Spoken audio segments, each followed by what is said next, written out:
Blog Talk Radio.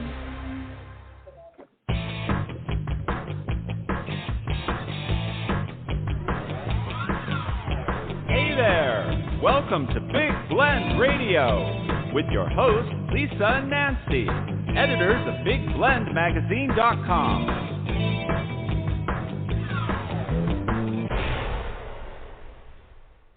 Well, hey, everybody. Welcome to Big Blend Radio. Today, we're super excited. We are airing live from Eugene, Oregon, and it is a sunny day in the Pacific Northwest, which, if you're up in the Pacific Northwest, you've got to be very excited about. It is sunshiny, and it's flower-powered, and we are here. And, of course, we're your hosts, Nancy, Reid, and Lisa Smith, the crazy mother-daughter travel team. We travel full-time across the country, checking out parks and public lands, documenting them on our website, nationalparktraveling.com, and also the magazine Parks and Travel magazine. And while we do that, we run other magazines and host these radio shows and pet sit. Because we like to hang out in homes and gardens and hang out with really cool dogs and cats and horses and chickens and geckos and bunnies and whatever animal we can hang out with, we will. And today we're hanging out with Sweet Jessie, and it's our first day hanging out with Jessie. So if you hear her bark, she's just saying hello. It's Happy Earth Day. Isn't that right? So it's very cool. It's beautiful out here, Nancy. I know. Actually, we have sun for a change. I know, that's what I was saying. The Pacific Northwest, you know, it has a lot of rain, which we love because it is what makes it so beautiful. We're just hoping more rain will go to Arizona with what's going on with the wildfires out there and make it, you know, just a little climate change is happening, everybody. It's real. So today, you know, every fourth Friday, we have Margot Carrera on the show with our Nature Connection show. Margot is an amazing fine art nature photographer. We've known her for absolutely years, a quarter of a century since we started our magazines, and today's show is one of those shows, these anniversary parties. And I said, hey, Margot, do you realize that this fourth Friday ends up on Earth Day? And she goes, well, I'm not surprised. I'm like, okay, because she knows what's going to happen. So welcome back, Margot. How are you? Good. Good to be here with all of you. And some of you I've been on the show with before. Welcome back. And look forward to hearing you. Yeah. Yeah. I want to bring some of our two guests that have been on our show for years, too. I think this is about as long as Margot, well, at least the 15 years of radio, not 25 years of magazine, but the 15 years of radio. So we've got Adam Roberts, the executive director of Bethesda Green, an amazing organization that really understands about green business, green communities, sustainability.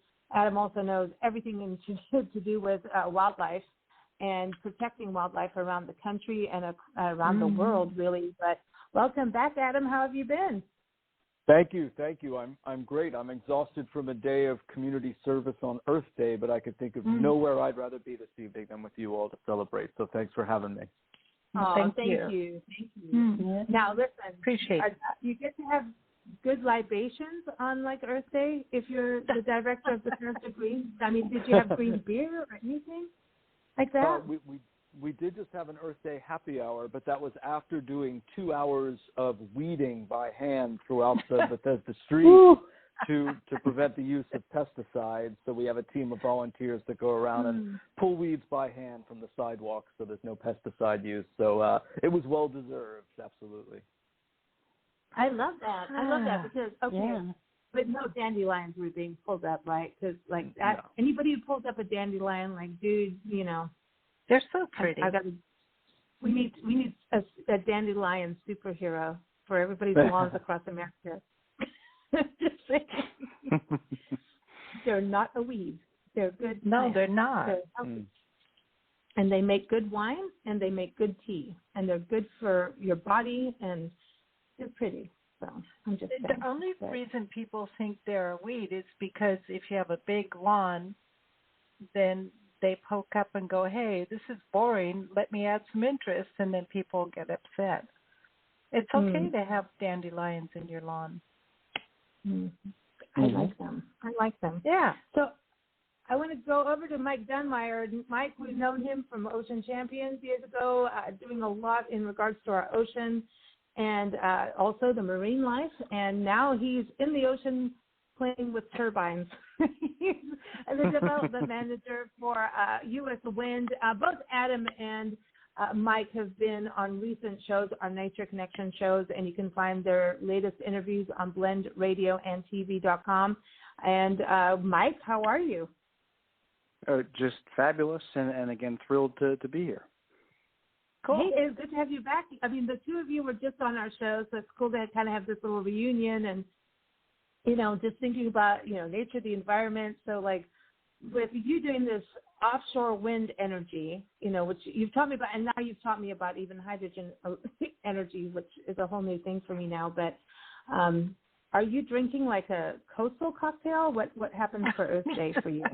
Because normally you're eating and drinking for your football team. So yeah. I got to keep up. Well, I mean, it is a Friday, and I celebrate Earth Day by having an emergency root canal. So now I do need to self-medicate a little bit. Oh, dude. Dude, I heard. But, don't even say those words. It was not bad at all. Fabulous endodontist. But I'm celebrating with a Dogfish Head beer. I got to give a shout out, local craft brewery that has really gone nationwide. Great beers, but they also do so much in terms of corporate giving for environmental causes. They do a lot with the Nature Conservancy. They do a lot with local organizations like the Center for the Inland Bays. So, you know, really a wonderful group of people, great company, great beers. Buy them up. A lot of that money goes back into the environment. Yeah, but you just encouraged me to go to something stronger. I know. Now, I'm just sorry, but like, and you even showed up on the show, like literally. I'm like, thank you. That's awesome. You need something strong. But I love this.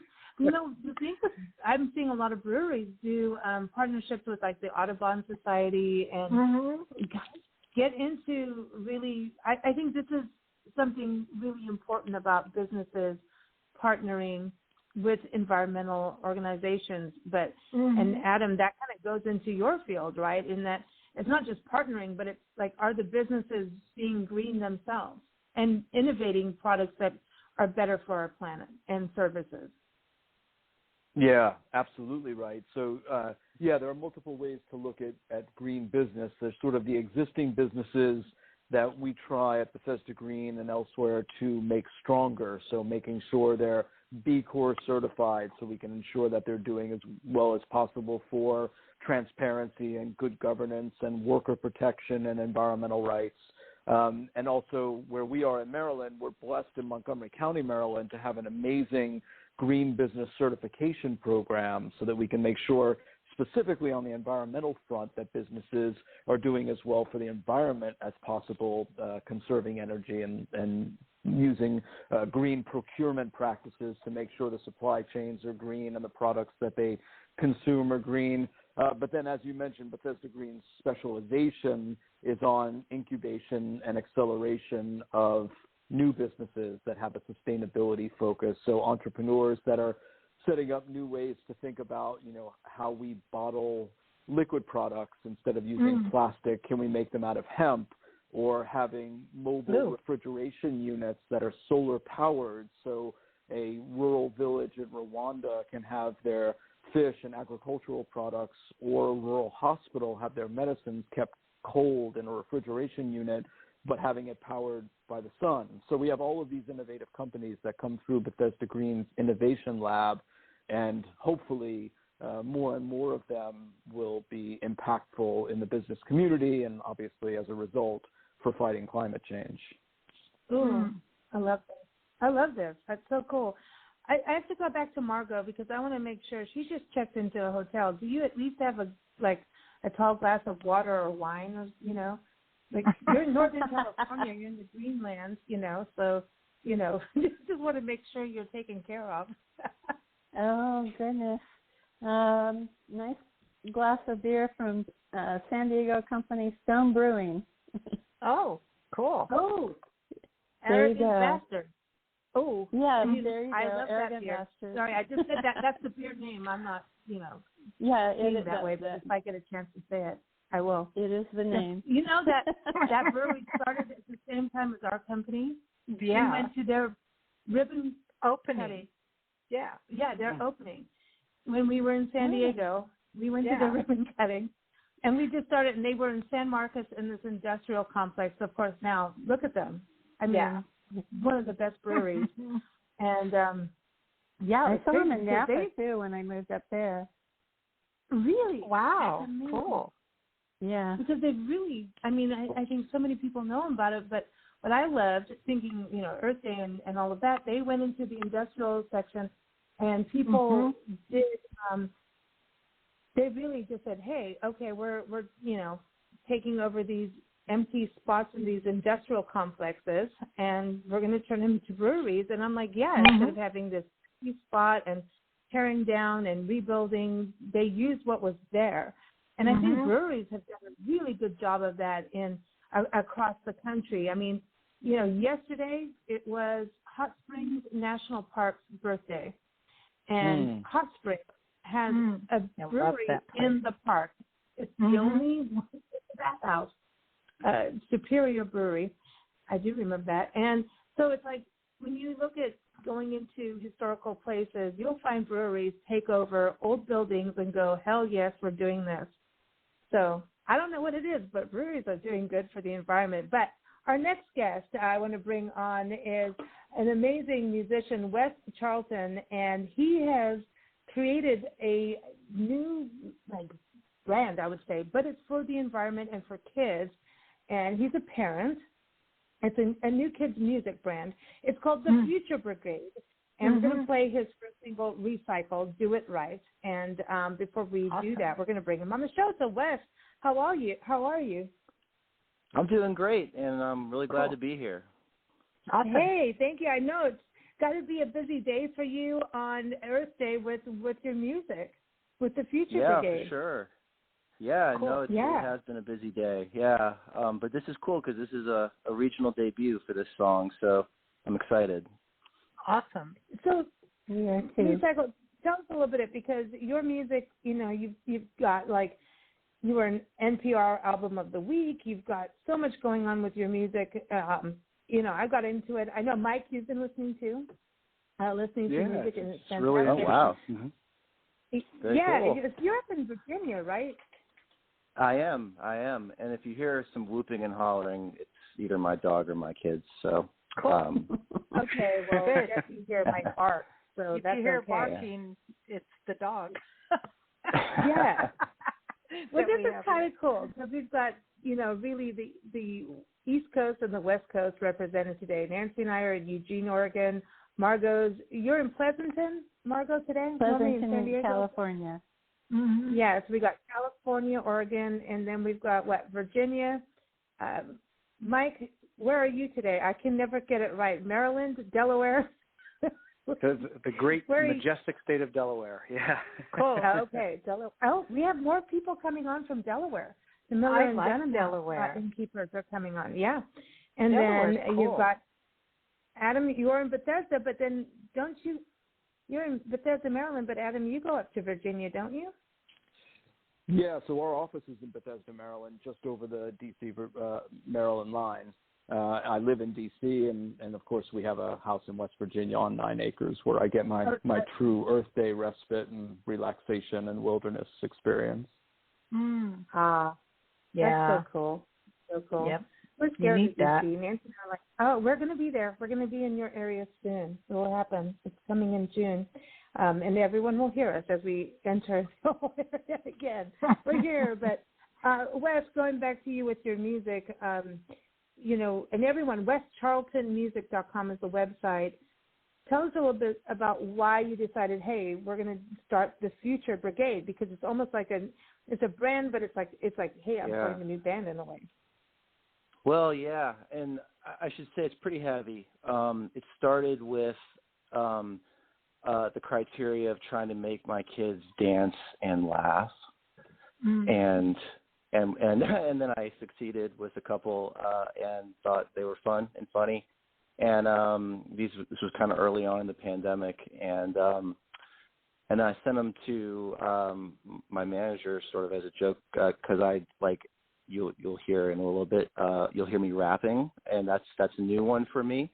And so I kind of thought that would crack her up, and but she was like, "This is cool." And anyways, so that's kind of how it started by accident, kind of a innocent intention, and it just sort of rolled into this thing, and it's the Future Brigade is kind of like it's almost like I think about it like Motown or something. I mean, on this song, I've written and performed everything on it, but, we kind of see it as sort of a brand that can put really interesting music out there for both kids and adults, really. But definitely focused on kids. But trying to, cool.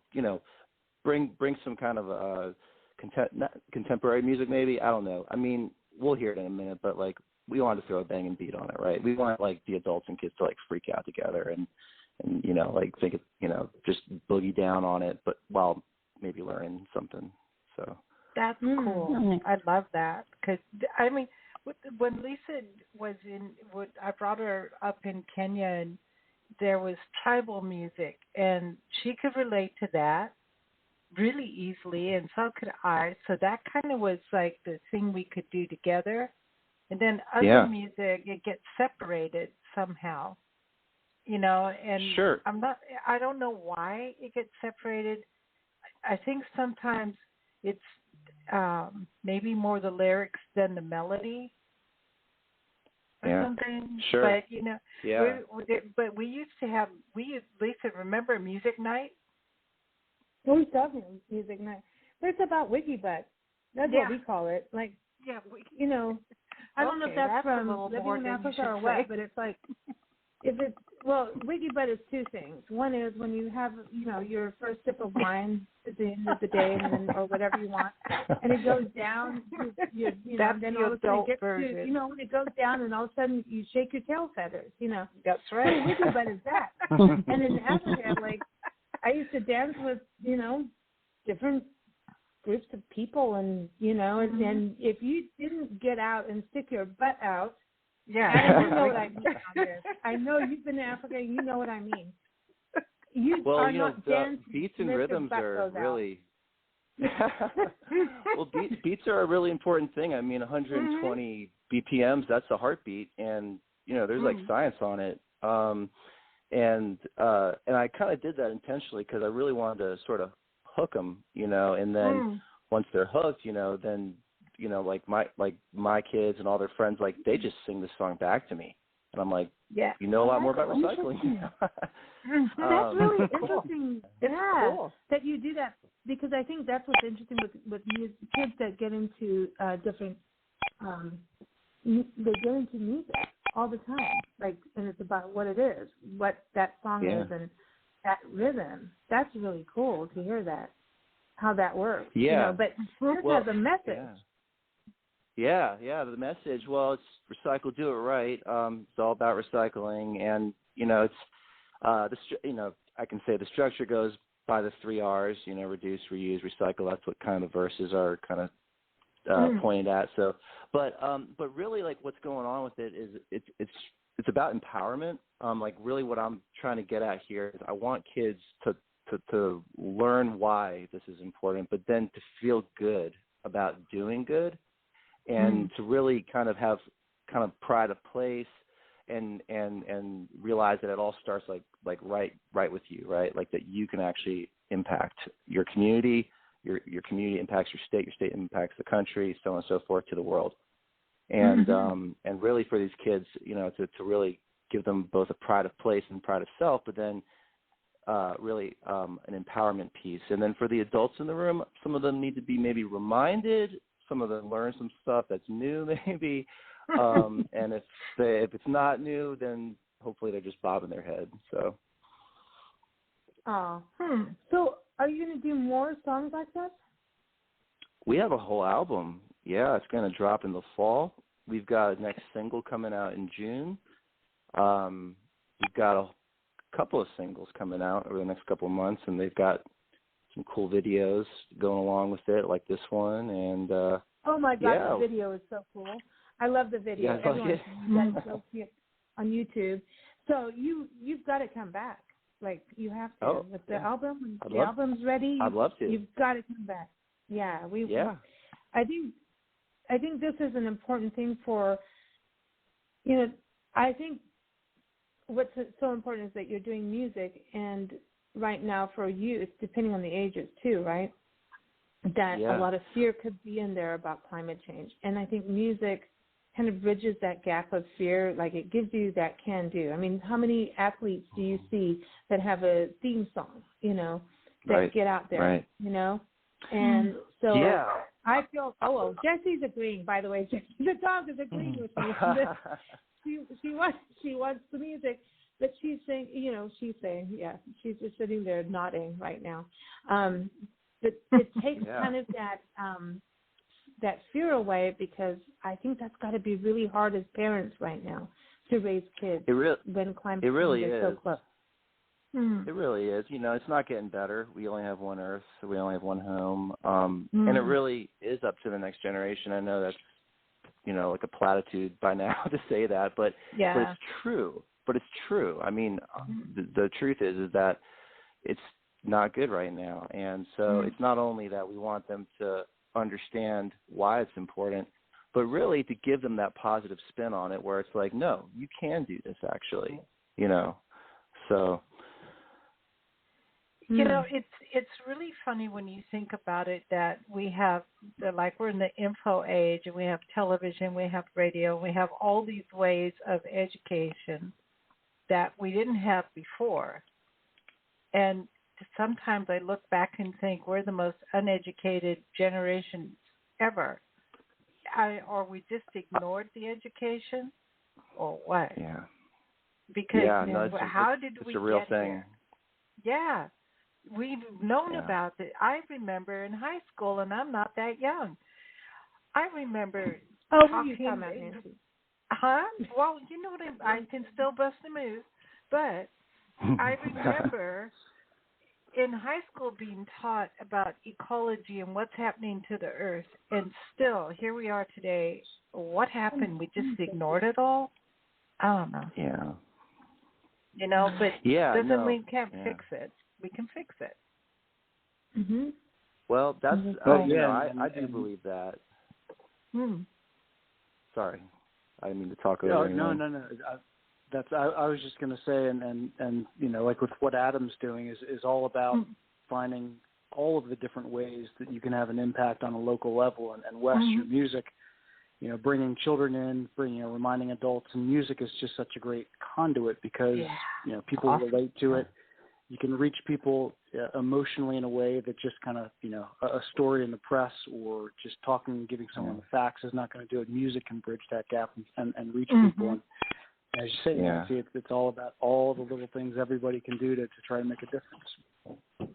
Definitely. And, a big part of this, I kind of figured this out with my own kids, which was, because, when you have kids, you listen to a lot of kids' music, and there's good kids' music. But what I realized with my kids, my three kids, is that when I approached them as equals with music, they responded in a very amazing way. And so that's something else that I'm trying to do here. So, with the music, I'm making music that I like. You know what I mean? Like my people that listen to my music, my own music under my name, this would be a big surprise for them. But for my friends, they'd be like, of course, I listen to all types of music, So, but we are trying to kind of approach kids on that equal playing field, with the music. That's awesome. Yeah. I love it. Before you go, we're going to play the song. I wanted to ask Adam, because we've done so many interviews with you over the years, and we literally in conversations heard about your daughter growing up and her experiences too in nature, and going to parks, like going to Yellowstone together. And I mean, what do you think about music for kids being this way? And we'll play the music in a bit, but just that connection of how do we connect with kids with what's happening? Yeah. I think I always use the cliche every tool in the toolbox, and I think this conversation bears that out, and it's so important now because on the one hand, these kids have access today to so much information at their fingertips about all of the things that we want to share with them, but the only problem is they also have access to all of the misinformation and disinformation and other side of climate is not a problem, et cetera, and a million other sources of information about a million other things that occupy their time. So being able to inspire kids to get involved in things like protecting the environment, fighting climate change, is really challenging now. It's depressing, and they feel demoralized, and they feel helpless, and they certainly blame, rightfully, my generation for all the things we did to put them in this predicament. So it's really hard to break through. And with Bethesda Green, we've got this amazing environmental education program for high school seniors where we help them, mentor them through a year-long science project and give them an internship in our office. And these kids, they inspire me. They do amazing projects looking at overfishing and technology to prevent bycatch and protect marine fisheries, and looking at local transportation initiatives to reduce the impact of transportation and commuting to work and all the rest. So they're really inspiring, but being able to tap into what they listen to as a way of getting them engaged on our issues is just another way in. And I think that's what we always have to keep doing, is trying to find ways to break through all of the other things that they're doing, looking at TikTok and everything else, to make sure that we're reaching them, but also inspiring them to take action, because we really need them to do some of this work with us. So I think it's great, and I've already been on Spotify looking at Wes's work as we've been talking, so I'm excited to start listening to it and then also play it for my daughter when I have the opportunity this weekend. Oh, that is awesome. Awesome. But Adam, I just just have to say, every generation has been blamed for something. Yeah, and every generation needs to take ownership of what happened to our environment. Every single one. And so I'm just going to say that, let's everybody pulls together to change what's happened. Because it's all, like, if you say to your daughter, well, let's see, no more music on CDs, LPs, and whatever, how are you going to get your music? Yeah. Well, all the things, exactly. Let's get rid of the stereo. Yeah. We don't want any of those anymore. Now get rid of the TV. We don't want any of that stuff anymore. I'm just saying. Well, something that he said is also something that's one of our goals, which is, kids don't have to have the same views as their parents. No. If the views aren't good. And so if kids get into this and are inspired by this, those parents might be watching their kids and saying, maybe I should think about this again. Yeah, for sure. We saw that, Margot, I don't know if we met you at this time when we were doing, we started our magazine, but before that we were doing coloring books in the area of, where you were an entity, where San Diego, where we started our magazine. I mean, this is part of our 25 years history, but we did coloring books for kids.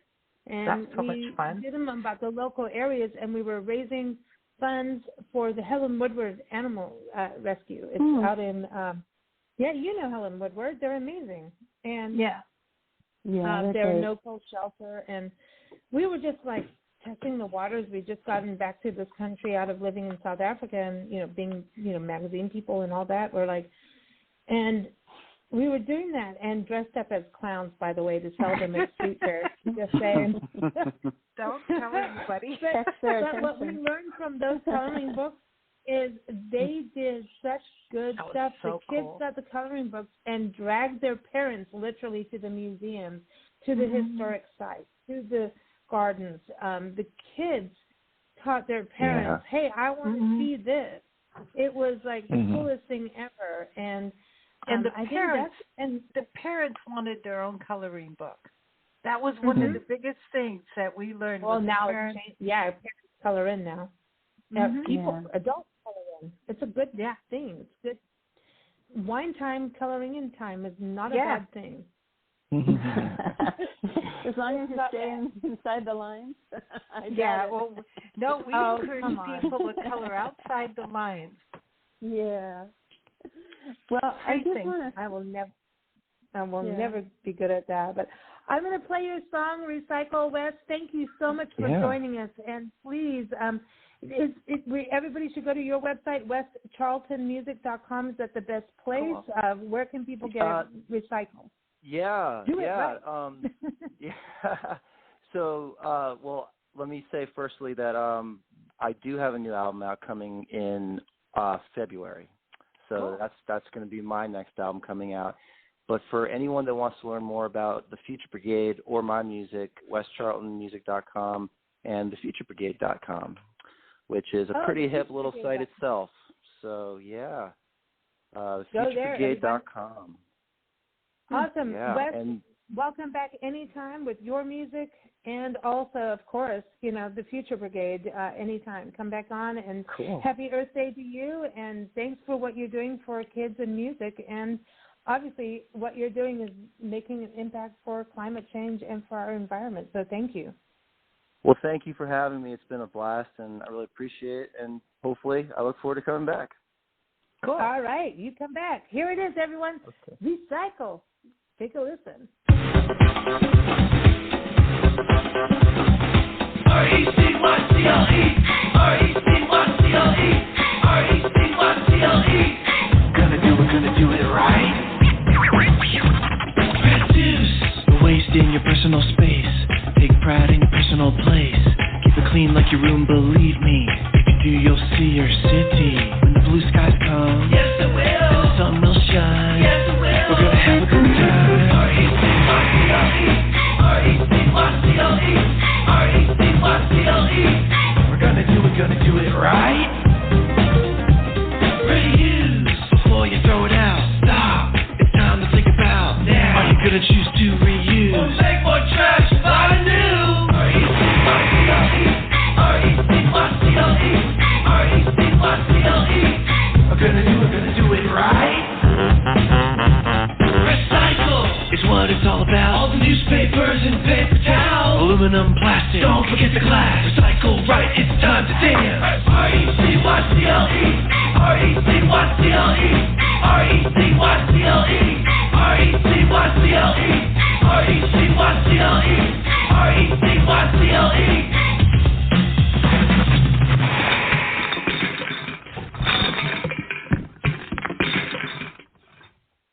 Recycle it. Like everybody, that was, again, Wes Charlton and the Future Brigade. Go to thefuturebrigade.com and recycle. That's the song. And again, a full album coming out. I think this is so cool. Great to have him on the show. I want to go to you, Margot. You're a parent and you're a grandma. I mean, doing these kind of endeavors, music for kids, how do you feel about what Wes has done? Oh, I know it's great because I remember going cross country when we go on vacation with the kids. We had cassettes then, and we'd pop in a cassette with the children's music on it, and we'd all sing in the car, and we'd learn the tune, and they would recite it, and there were poems and things that they could listen to that were fun. And I think the book was called Light in the Attic. I don't know if anybody remembers that one. Oh my gosh, Shel Silverstein. Oh, he had great poems for kids to learn, and they taught things. And so it really made an impact for our kids, and I know this is going to do the same. So, and yes, it can teach the parents and the grandparents. Yes, for sure. Yeah, exactly. Yeah, I think it's great. I think everyone Go ahead, Mike. Was that you, Mike, or Adam? Yeah. I was going to say, come on. I mean, that's not just a kid's song. If that's dropping at the club, I'm getting out of my chair. Yeah, exactly. True. See, that's the thing. I think he's really tied into something that is you've got to make kids' music has to also be attracted to the parents at that era. in that age group. I'll wiggy butt to it. I know, it'd be really cool if you went into a place that needed cleaning up, a neighborhood or whatever, and you blasted that music. Yeah. I bet people would come out and start picking up stuff and cleaning. Mm-hmm. Faster, wouldn't that too. be cool? I'll move it. Mm-hmm. Yeah. That's the thing. I love what you were talking about, Adam, about, weeding and before people will start doing the pesticides. And I think we were talking about this on the show the other day about people putting pesticides out in the cities go in. Is that something, I mean, I think we were talking, I don't know if it was on your show when you were on the segment with you, but we've actually know about dogs that have had seizures over pesticides in places with these, does the neighborhood know what they're spraying? You know what I mean? Right. So what I think is so cool about Bethesda Green is you guys seem to really embrace this community thing. And I just feel like we're getting to this point that we have to look. We've talked about this for years, Mike, Adam, Margot, for years about, think globally, act locally. Do you think this is more like really real now?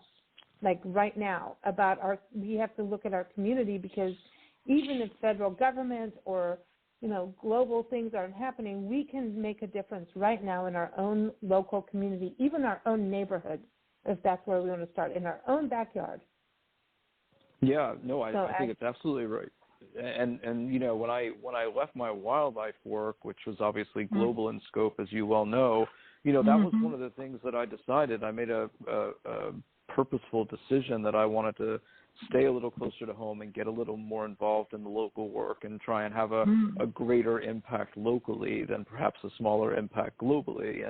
And they're both important, don't get me wrong, but it was nice to have that switch, that break, and say, I'm going to focus on this community and I'm going to make sure that there's recycling bins on the streets next to the trash cans and that we're pulling weeds without using pesticides and, getting these kids some environmental education and, doing all this local work. But also I think it's important when we talk about this concept of, working locally to remember, and I always talk about this with Bethesda Green, that everything we're doing is replicable, right? So if we show that this works here, there's nothing to stop people from doing the same thing in any community throughout the country. And that's, I think, ultimately my hope, is that you get to a point where you're saying, well, here's what we did in Bethesda and it worked, and here's what we're doing in Bethesda and DC, neighboring district, and in partnership, and it's working, and just keep expanding out and getting wider and wider in terms of your impact. And I think that's really the key to making a difference, is getting people on board with what you're doing and spreading the word. Exactly, because if everybody glums onto that, then global isn't a problem. It takes care of it. It takes care of it, at the grassroots level. And as you kind of led this off with, it's the sense of, are people paying attention? And 10 years ago when we were talking about Ocean Champions, I don't think that people were paying as much attention as they are now. And we've always said, there will come a point in time when people really dig in on this. And the question is, will that be soon enough? Will people recognize it as a true threat soon enough to take action to be able to mitigate the worst effects of climate change and sea level rise and those things? And I really do think now, far more than I did 10 years ago, people writ large are taking it seriously on a global level, and you're seeing lots of work, macro level work like renewable energy, as well as more and more wonderful things at the community level, like what Adam is doing. I think we've got a shot if we dig in now. And if I could just add. Before we go on, I was just going before we go on to him, but Mike, with what you're doing with wind energy, you're going into local communities in Maryland and Delaware next, right? And getting these wind farms set up. So it's a local thing. Does that impact? Well, not so. in our sense, not so much, since we're doing offshore wind, which are massive projects that affect things at a state and national level. But I mean, there's certainly microgrid work, community solar, rooftop solar, and small wind projects that people can take advantage of in their house, in their community, things like that. With what you're doing with offshore wind, does that offshore wind energy impact the communities that it's in directly, or does it go beyond? Like, solar is kind of like you've got solar here, but how does that part work? Yeah, no, it actually works on both levels. So, for example, there is a one remaining coal plant in Delaware that's 20 miles from where I live. And that coal plant is going to be able to be decommissioned when we're bringing our energy into the local grid. It won't be needed anymore.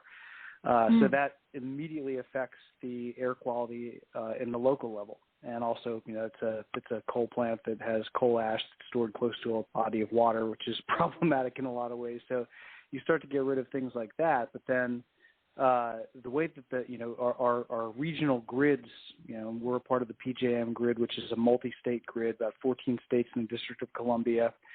The way they determine which energy is used across that grid and their matching supply and demand is the day before they stack it up from lowest cost to highest cost, and renewable energy like solar, like wind, can bid zero cost because we have no fuel cost. It's free. So all of that is used first in the order, which means that the more expensive fossil fuels are consumed last. And as more and more clean energy comes into the grid, you need that fossil fuel energy less and less. So you start to crowd it out from being used all the time. And eventually there's a cost-benefit decision to be made by the people running that plant about whether it even makes sense to keep it open. So it's just steady progress. The more and more clean energy you bring on, the more you're going to compete out those fossil fuel-based energies, and then you're having an effect on the macro level too. Yeah. Cool. And so the only Adam, really... you gotta feel good about that in Bethesda, right? Like, it's kind of near you, right? kind of. Yeah. I think you guys are absolutely so close. Yeah. Absolutely. This is so cool. And the thing about that's I think helpful, and I was going to mention this on the earlier conversation, is I think what Mike's talking about too is that I think people tend to become overwhelmed at the breadth of the problem we face right now, and they think about climate change, and the next part of that is there's nothing that I could do about it. It's just too much. It's too overwhelming. It's too big. And I think these kinds of projects show people that there are these small measurable steps that we can each take in our daily lives, including how we consume energy and source our energy. And once we start to feel that sense of empowerment about over our own decisions and actions, then we really see an impact. And, I look at my electric bill and that some of my electricity is sourced from solar power, and I'm happy with that, and I can see it. I can see it every month on my statement, how much of my power is getting sourced from solar sources, and now that makes me want to do more and more and feel like I'm empowered to do something. So I think that's part of the answer, is just empowering people to make decisions in their own lives that have an impact, so they feel like they're able to do something to make a difference. I love that. As we pet sit across the country, which is what we're doing now, I have to say that 98%, if not more, of the houses we pet sit in, they're all recycling. All of them. Oh, I keep. Don't you think so, Lisa? Everywhere we go, I go, I want to do a book about trash, about how every neighborhood is different. It's neighborhoods. It's not just. It is not just state or city. It is by neighborhood about what happens to trash. Yeah. And as we pet that, we go in, it's like, what do you do? Well, the compost, like one place, like basically they recycle and compost so much that they get to a point of they only have a single bag of trash a month. Like, it's amazing. That's it. They're like, we barely have trash anymore. And I will say, Washington State, you are kicking some major butt in how to take care of trash. Big time. Really. Yeah. I mean, people don't have the big trash cans. They have the little black cans. they're little. Your garbage is a small can. Your recycle is big. Your yard waste is big. And compost can go in there. And some places have compost bins. Hello. It's actually really, let's do that. It's really exciting what we see. I know. And so, like, honestly, I had no idea our Love Your Parks tour would turn into, like, looking at how people do trash across America. It's really cool. But I want to say, Mike, thank you, Mike and Adam, for joining us again. We've got some special, like, music and messages, and we've got some great more segments coming up, and we're going to talk about gardening for wildlife with innkeepers, and we're going to talk about some ecotourism, music too. So, Mike Dunmyer, again, Steve, so good to have you back on the show. Again, with Wind, U.S. Wind, so go to uswindinc.com, inc.com, and BethesdaGreen.org for Adam. Good to have you both back on the show. We hope you have an awesome weekend celebrating nature. And Adam, are you going to go celebrate nature? I know you are. You're going to have some time out? I've got an Earth Day event tomorrow called Green Fest, and I'm going to spend the whole day outdoors talking about our work and the importance of protecting the environment. So I'm going to spend my day doing that in beautiful weather. Awesome. Wonderful. Thank you for joining us again. We'll be back in touch. And Mike, what about you? Are you surfing, or is it too cold still? No, I will be on the beach and taking some time there, and we'll be doing a cleanup as well on the beach. But we'll be enjoying some beautiful weather. Tomorrow's supposed to be a little sketchy, Sunday beautiful, so all good. And thank you both for all that you do and for having me on. And Adam, great to get connected to you again. We got to hook up offline and get caught up. But thanks for all that you do. Yeah, listen, when we get up to your area, you too. We need to have cocktail hours, both of you. Exactly. We're going to have to do something fun. So we'll do Just that. my arm. And all the drinks have to be green or, I don't know, brewed or something or whatever. But listen, and heal well with your root canal. So thank you, Mike. Thank you, Adam. Oh, ow. You guys take care. I'm having it extra just for you. Take care. I'll continue to listen. Have a great night. Bye-bye. Bye. Happy Earth Day. Margot, are you ready for some really beautiful music? Oh yeah, I love music. Let's hear it. Okay, so I've got it. You're gonna love this. We're gonna start off with Steffie, Moonlady, and Dennis Haklar. Dennis Haklar is an amazing guitarist, and Steffie is a musician, and they were on our show last year. And you just take a listen. Just take a listen, and you'll hear all about it. And we're so excited that they are back on with this show, because even when I was recording the interview with them, I'm like, well, you can't be in the arts magazine. You've got to be in the nature magazine, because you are so in line with nature and everything about it. But take a listen and hear it. Hello, Nancy and Lisa and Big Blend Radio community. Happy Earth Day. This is Steffie, Moonlady. And Dennis Haklar. Hi, everybody. Thank you for having us on this Earth Day celebration, and it's great that you are doing things like this to bring awareness to our Earth, and all little things that we do and think about and send to the universe and to each other really make a difference. There's so much going on in the planet right now, and it's just such a wonderful thing that people come together on a day like today and really honor the Earth and just take a moment out to appreciate our beautiful planet that supports us. There's so many things that we can do to help our planet out. We got to kind of think in reverse now of some of the things that we've done wrong and do right.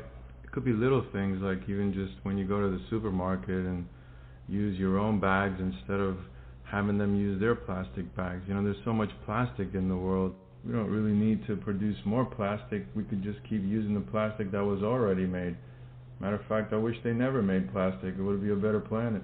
So most important is to support each other, have respect, and do what's right for the Earth. Steffie, Moonlady, and I want to raise consciousness and help people to become more aware of our environment and just appreciate the beauty of nature and love each other, love our fellow man. Be kind. So for this Earth Day celebration, we would love for you to hear Earth's Wind. It's a song from our latest compilation, To the Universe, Steffie, Moonlady, and Dennis Haklar. It's a song that's about that moment of stillness where you connect to nature from within and you appreciate and hear the messages that are sent to you from this beautiful earth, from the earth's wind, from the trees.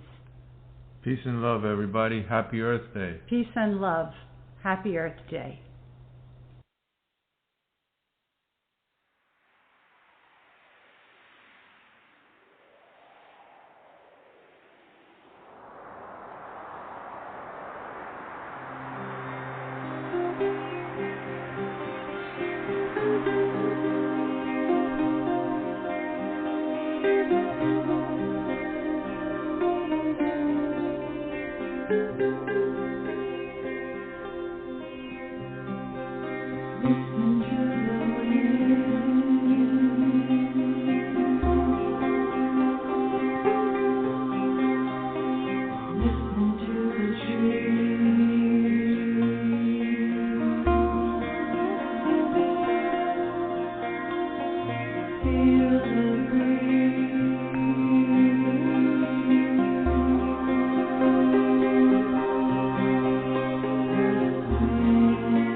is Ivan with the National Park Trust wishing you a happy Earth Day. Earth Day is not only the perfect day to spend some time outdoors being a part of your natural environment, but it is also a great time to pledge to spend more time outside and get to know new parks and outdoor spaces. One way you can do this is on Kids to Parks Day, coming up on May 21st. This year marks the 12th anniversary of Kids to Parks Day, a national day of outdoor play celebrated by parks, cities, and towns nationwide. Even though the official day for Kids to Parks Day is May 21st, there are hundreds of events happening throughout the month of May. To learn more and to find an event near you, visit kidstoparks.org. Another way you can celebrate Kids to Parks Day and the outdoors is by joining our My Park, Our Future social media campaign, a campaign designed to highlight the importance of public parks, lands, and waters in our daily lives and why our future depends on them. Everyone who participates will be entered to win one of 50 Park Experience prize packages featuring an America the Beautiful Pass, Secrets of the National Parks book, a Park Trust water bottle, and other prizes. Okay, so you may be asking, how can I participate? Great question. Starting today through Kids to Parks Day, May 21st, on your preferred social media channel, or all of them, post a photo of your favorite park or outdoor space and 3 words that capture its importance to our future.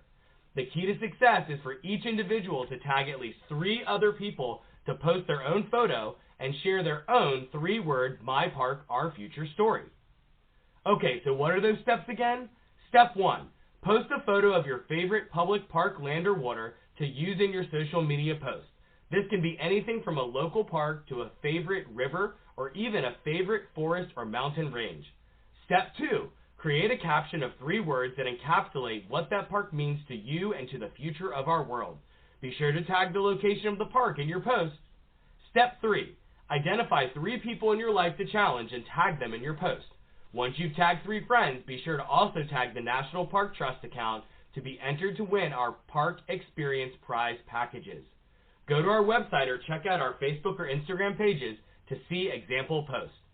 One more thing, if you're looking for an awesome app that you can use to find new parks to discover or rediscover some old ones, download the National Park Trust Park Passport app, currently available for download from the Apple App or Google Play stores.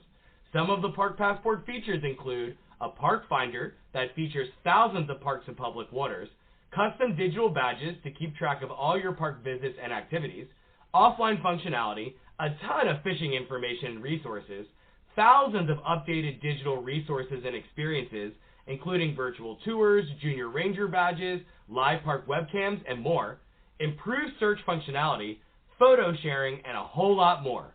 For more information, visit parktrust.org. As our woolly mascot Buddy Bison says, Happy Earth Day and explore outdoors. The parks are yours.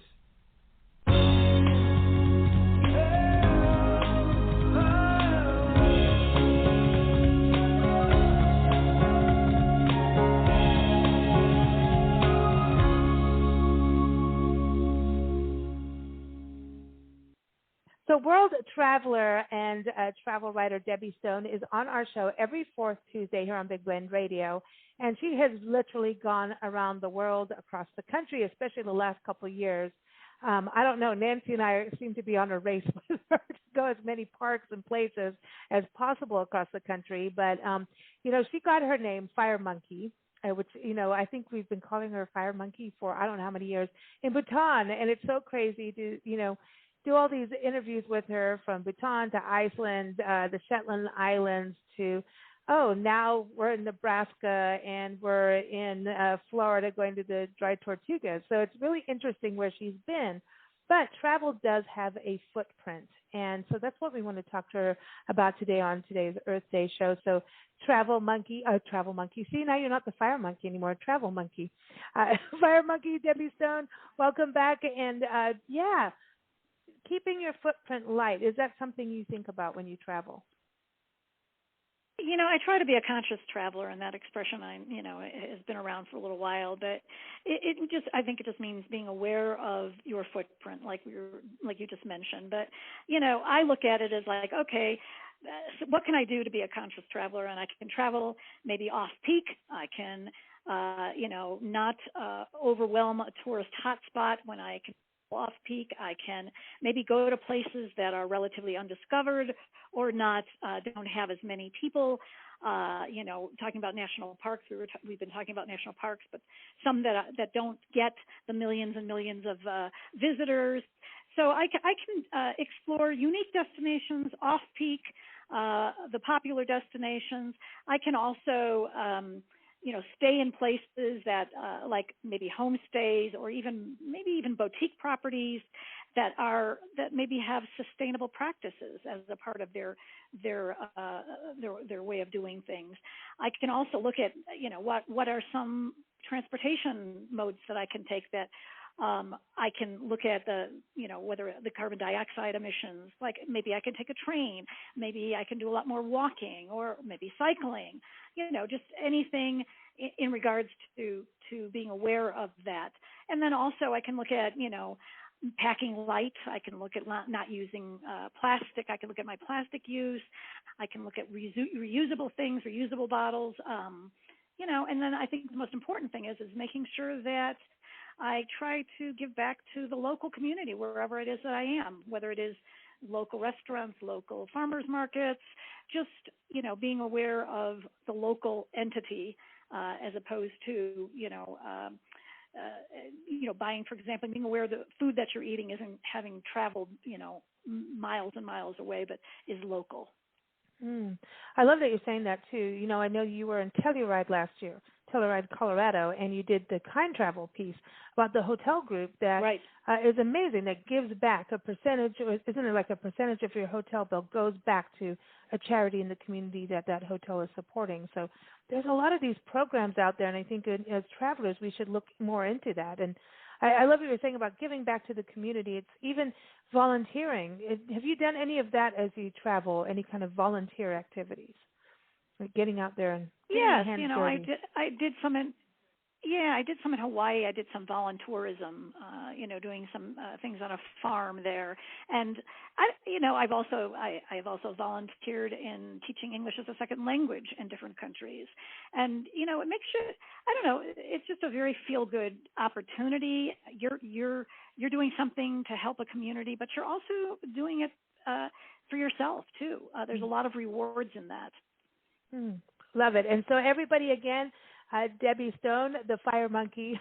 Now you're the travel monkey too. By the way, she does like to get in a boat occasionally. You have to listen to the past interviews to get that part of it. But anyway, keep up with her again every fourth Tuesday here on Big Blend Radio. Her articles are on blendradioandtv.com and also nationalparktraveling.com and our various digital magazines. So just type in Debbie Stone and you'll see her articles. So thank you so much, Debbie.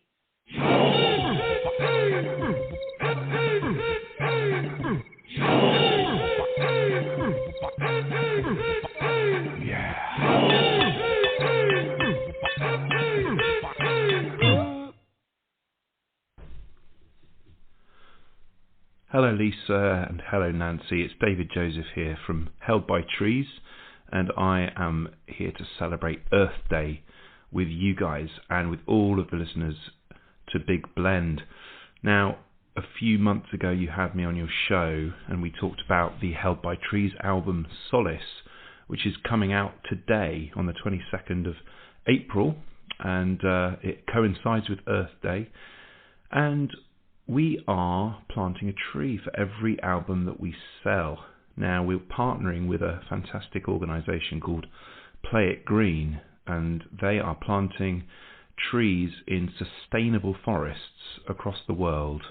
The one that we are partnering with is in Madagascar, and for each album that we sell, we're able to plant a real tree in a mangrove forest in Madagascar, which is just really exciting to imagine.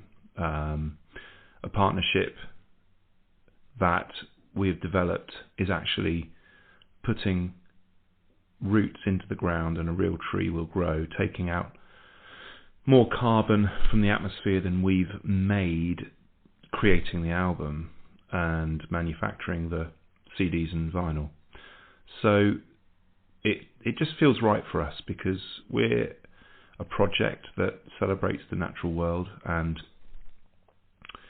trees are a big part of our our visual identity and also an inspiration to the music.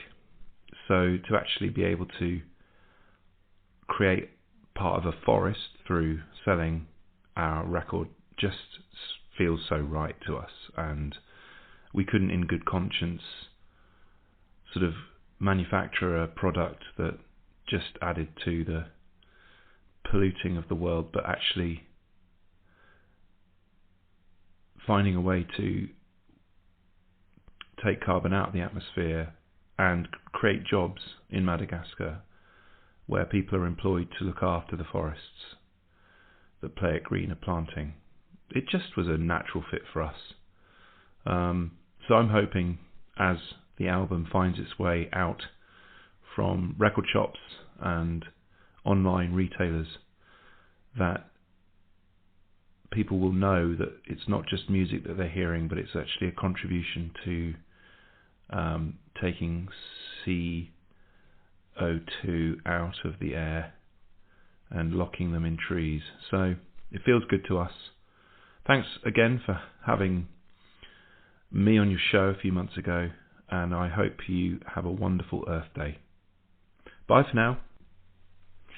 And here's a song from our album Solace. It's called The Tree of Life, and this piece was actually inspired by the form of a tree. So the first part of the song is very thick, like the trunk, and then it sort of starts to turn slightly thinner, I guess like branches, and then the last section is quite thin and delicate, like the twigs at the end of the branches.